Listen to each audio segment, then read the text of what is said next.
राधे राधे मित्रों, आप सभी का हमारे YouTube चैनल पर एक बार फिर से हार्दिक स्वागत है।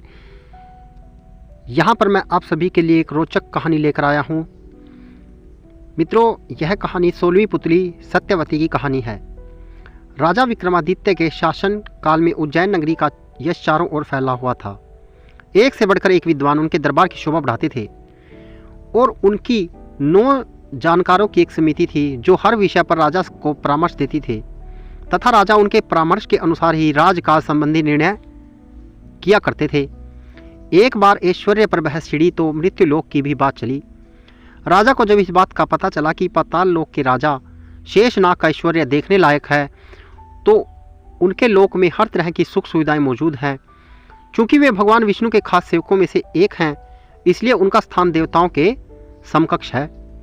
उनके दर्शन से मनुष्य का जीवन धन्य हो जाता है। विक्रमादित्य ने सशरीर पाताल लोक जाकर उनके भेंट करने की ठान ली। उन्होंने दोनों बेतालों का स्मरण किया। अब जब वे उपस्थित हुए तो उन्होंने उनसे पाताल लोक ले चलने को कहा।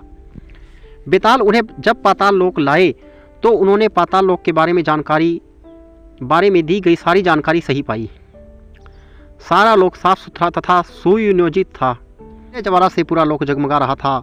जब शेषनाग को खबर मिली कि मृत्यु लोक से कोई सशरीर आया है तो वे उनसे मिले। राजा विक्रमादित्य ने पूरे आदर तथा नम्रता से उन्हें अपने आने का प्रयोजन बताया तथा अपना परिचय दिया। उनके व्यवहार से शेषनाग इतने प्रसन्न हो गए कि उन्होंने चलते वक्त उन्हें 4 चमत्कारी रत्न उपहार में दिए। पहले रत्न से मुंह मांगा धन प्राप्त किया जा सकता था।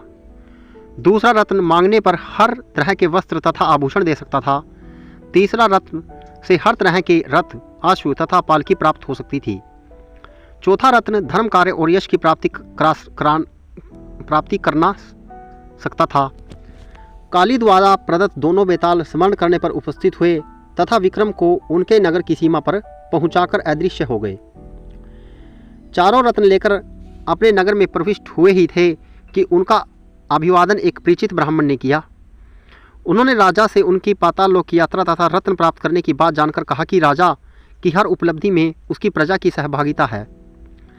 राजा विक्रमादित्य ने उसका अभिप्राय समझकर उससे अपनी इच्छा से एक रत्न ले लेने को कहा। ब्राह्मण असमंजस में पड़ गया और बोला कि अपने परिवार के हर सदस्य से विमर्श करने के बाद ही कोई फैसला करेगा।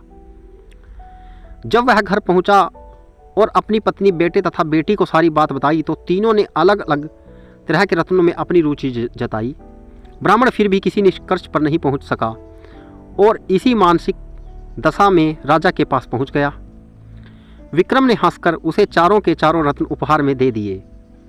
तो मित्रों, यहाँ पर राजा विक्रम की दानवीरता दर्शाई गई है कि किस प्रकार वो दानवीर थे। इन कहानियों से हमें शिक्षा भी लेनी चाहिए और यह इस प्रकार की रोचक और रोमांच से भरी कहानियों के लिए, भक्ति की और ज्ञानवर्धक के लिए हमारे YouTube चैनल को सब्सक्राइब करना ना भूलें। धन्यवाद।